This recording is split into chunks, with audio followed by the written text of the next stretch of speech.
अस्सलाम वालेकुम यस औज़ुबिल्लाहि मिनश शैतानिर रजीम बिस्मिल्लाहिर रहमानिर रहीम अल्लाहुम्मा सल्लि अला मुहम्मदिन व अला आलि मुहम्मद कमा सल्लैता अला इब्राहीम व अला आलि इब्राहीम इन्नका हमीदुम मजीद अल्लाहुम्मा बारिक अला मुहम्मदिन व अला आलि मुहम्मद कमा बारकता अला इब्राहीम व अला आलि इब्राहीम इन्नका हमीदुम मजीद औज़ुबिल्लाहि मिनश शैतानिर रजीम बिस्मिल्लाहिर रहमानिर रहीम। जैसा कि आज का मौजू है कि हमारे काम क्यों नहीं होते और उनके असबाब क्या हैं, मैं उसके बारे में डिस्कस करूँगा। इंशाल्लाह आम लोग से लेके आमलीन तक और दूसरे भी जो साहिबान इल्म हैं वो समझ जाएंगे कि वाकई ये मसाइले हैं। पहला मसला, तो जब इंसान पैदा होता है तो उनके पैदाइशी जायचे में कुछ जो होती हैं वो कमियां हो जाती हैं और सयारों की जो कमज़ोरी है उसकी वजह से होता है। उसको जब सदक़ात दे के जो मैंने बयान किए हैं सदक़ात, तो उससे उसका इलाज हो जाता है। जैसा कि कुरान मजीद में भी तज़किरा है कि हज़रत इस्माईल अलैहिस्सलाम की जो तकलीफ़, वो बला, वो मुसीबत जो थी उसको दुम्बे के सदक़े से ख़त्म किया गया। इसी तरह जैसे पुराने दौर में लोग थे, पुराने दौर में वो जब सदका देते थे तो वो गंदम जब वो रखते थे तो वो रखते थे पहाड़ी पे, वहाँ से आग उसको जला के ले जाते थे। फिर बाद में जो है ये बनी इसराइल का जब दौर आया तो वो दुम्बे को वो आग में जलाते थे, हलाल करके फिर आग में जलाते थे, तो उससे वो उनका सदका होता था। हर दौर में सदक़ात में अल्लाह ताला ने ऐसी बरकत रखी है कि उनकी लोगों की मुसीबतें, परेशानियां ख़त्म हो जाती हैं।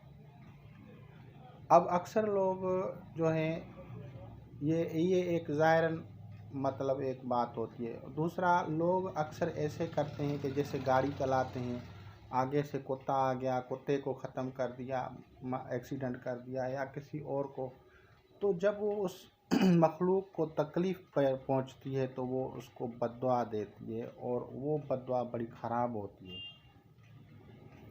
मिसाल के तौर पे एक कुत्ती है, कुत्ती के बच्चे भी हैं, आप उस कुत्ती को मार देते हैं तो वो कुत्ती भी आपको बद्दुआ देगी, उसके बच्चे भी देंगे।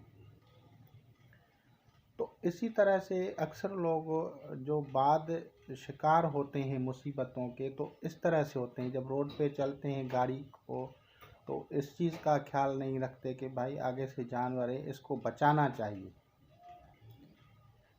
वो आदमी जो इन चीज़ों का ख्याल करता है उनके ऊपर अल्लाह ताला जो है करम भी करता है कि भाई ये मेरी मखलूक़ात का ख्याल रख रहा है, तो हम इसका भी ख्याल रखते हैं और उस पर रहम करता है। जैसा कि हदीस में है कि आप ज़मीन वालों पे रहम करें, मैं आसमान वाला आप पे रहम करूँगा।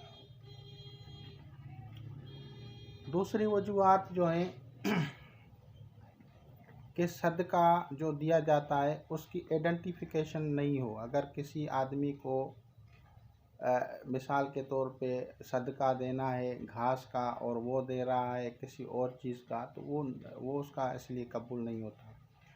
मेहरबानी करके ये मेरी वीडियो जो है आप मुकम्मल देखा करें, आधे में नहीं, क्योंकि बहुत सारी पॉइंट्स ऐसी होती हैं इल्मी जो बाद में आ जाती हैं या बीच में।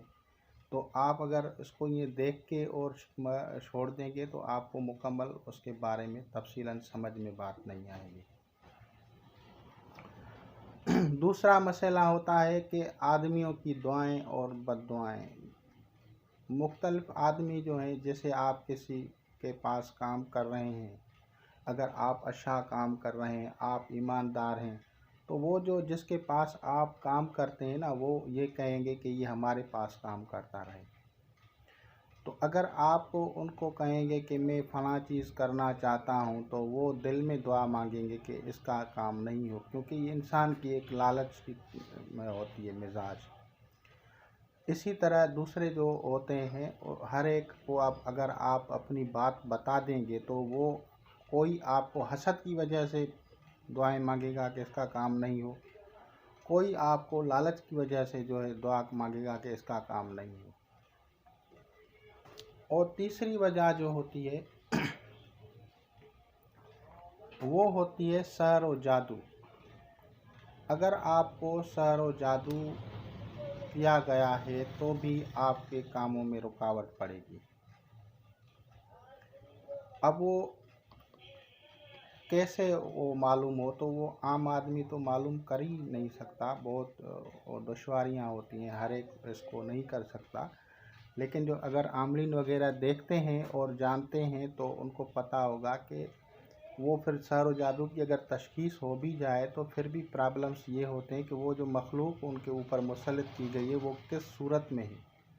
चाहे एक होती है मिसाल के तौर पे शेर की सूरत में, एक होती है चीता के सूरत में, कोई किसी रूप में होती है, कोई किसी का काम है सिर्फ आपके रिज़्क़ को तंग, कोई आपको बीमार करने की जो है। हर मखलूक का अपना एक एक जो होता है वो तो तासीरात असरात होते हैं। इसी तरह जब जिस ज़माने में हम रह रहे हैं तो ये ज़मान और मकान के हम कैद में हैं ना, तो जो ऊपर से जब जब सयारे उल्टे या कुछ होते हैं तो वहाँ से जब वो दूसरी मखलूक़ात जब उस बंदे के ऊपर मुसल्लत तो हो जाती हैं, जिसे हम आफ़ात आसमानी कहते हैं या आफ़ात जो हैं हम उसको जो है कुदरती ऊपर के जो है बला कह सकते हैं। तो वो जो है ये क्योंकि तख्लीक़ात कायनात मुसलसल हो रही है, बंद नहीं है, तो मुख्तलिफ़ किस्म की चीज़ें और मखलूक़ात आदमियों के ऊपर हो जाती हैं और उनकी शेप्स भी मुख्तलिफ़ होती हैं। तो साहिबान नज़र उसको देख के उसके मुताबिक इलाज करते हैं।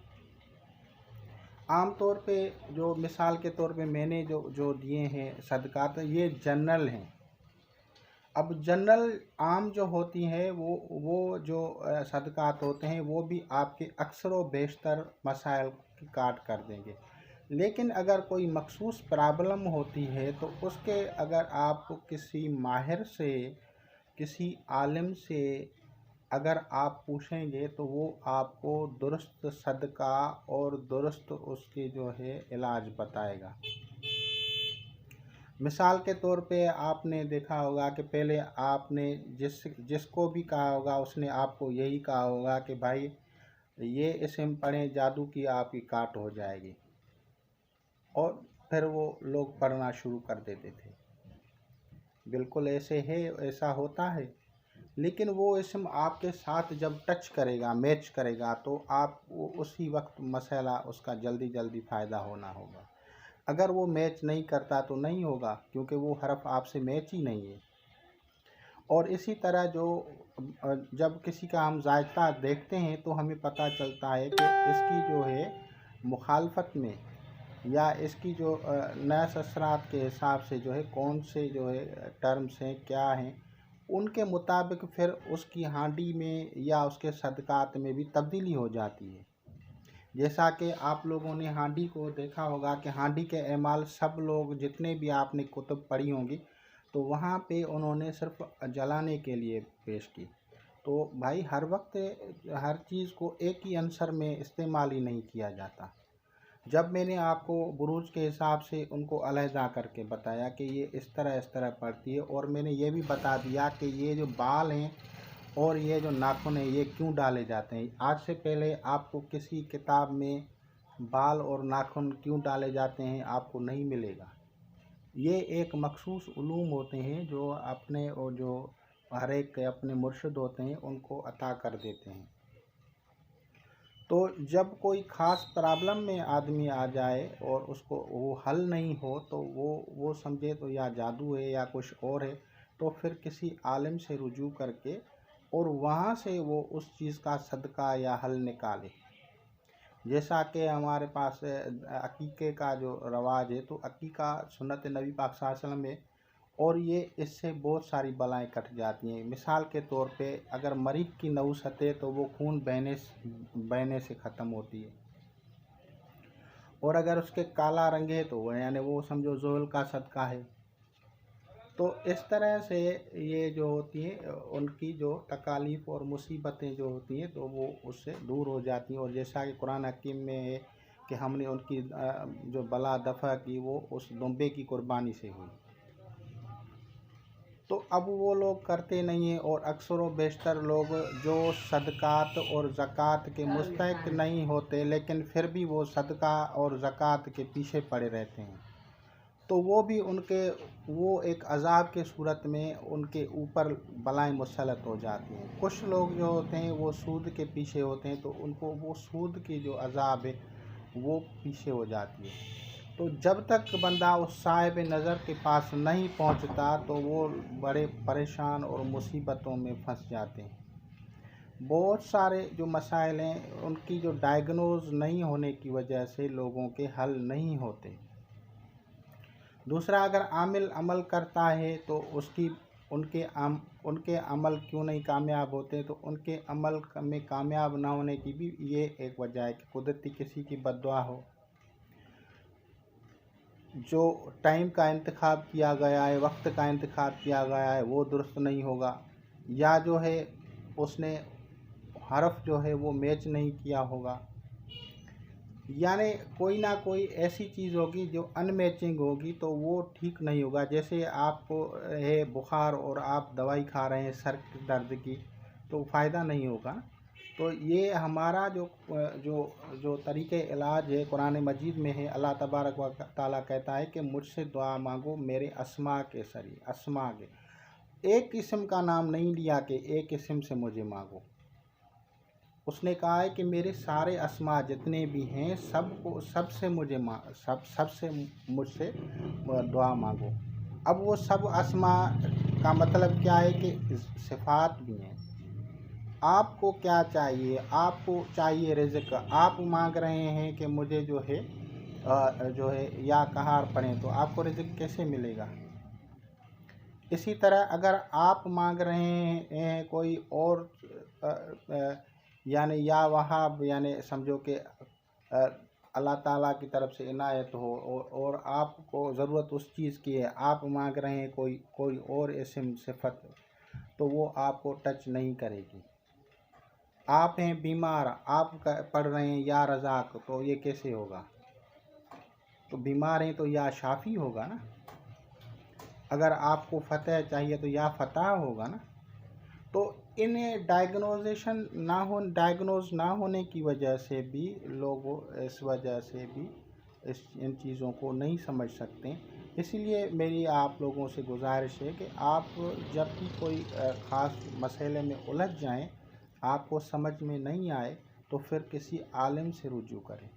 वो आपको बेस्ट तरीके से आपको उसके हल और उसके अस्मा वगैरह मैच करके आपको बताएगा। इस तरह से आप पढ़ें।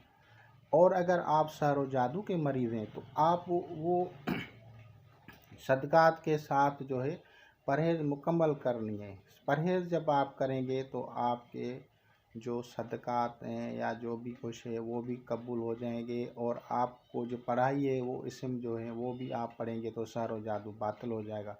जब सहर व जादू बातिल होगा तो आपको सभी काम देंगे। मिसाल के तौर पर आप बेरोज़गार हैं, आप किसी के पास जा रहे हैं कि मुझे काम मिले, लेकिन आपको वो काम पे खड़ा नहीं कर रहा, तो उसका कोई गुनाह नहीं है। आप ये समझें कि आपके ऊपर असरात हैं, अब उस असरात को हटाना है। अब वो सदका, वो जो पढ़ाई, वो जो बखूरात और वो जो परहेज़ है वो सब करना है। अगर आप इन चीज़ों को नहीं करते तो फिर नहीं होता। तो फिर ये नहीं है कि आप सदका ही ना दें फिर भी आप कभी किसी को फ़ोन करते फिरें, भाई आमिल साहब यार ये जो एस्ट्रोलॉजर है, ये नजूमी है, इससे मैं फ़ोन पे बात करूं। मैंने देखा है कि बहुत सारे दोस्तों को मैंने सदकात बताए भी हैं, वो देते ही नहीं हैं। और फिर जो है महीने 15 दिन के बाद फ़ोन करते हैं, साईं ये अरे भाई आपने सदका नहीं दिया हज़रत, अब हम क्या करें। अगर इस तरह की कैफियत रहेंगी तो लोगों के काम नहीं हो सकते, क्योंकि बंदिश हो जाती है। जब सहर व जादू का असरात होते हैं तो भी इस तरह की पोजीशन होती है। और अगर रुजयत अमलियात हो जाए तो भी पकड़ में आ जाते हैं लोग, और उनके जब तक इलाज बाकायदगी से नहीं हो तो ठीक नहीं होगे। ये नहीं है कि आपने एक फूंक मारी और इलाज हो गया। कवायद हैं, हर एक इल्म के कवायद हैं, इल्म जफ़र नजूम इनके कवायद हैं। आप जब तक उन कवायद पे अमल नहीं करेंगे आपके अमल में कामयाबी नहीं होगी, चाहे आप करोड़ों मरतबा पढ़ लें। अगर आपके पास उन कवायद और ज़वाबित पे आप अमल कर रहे हैं तो थोड़े पढ़ाई से भी आपको जल्दी फ़ायदा होगा। तो इंशाअल्लाह ताला आप लोग इससे इस्तेफ़ादा करेंगे। खुदा हाफ़िज़।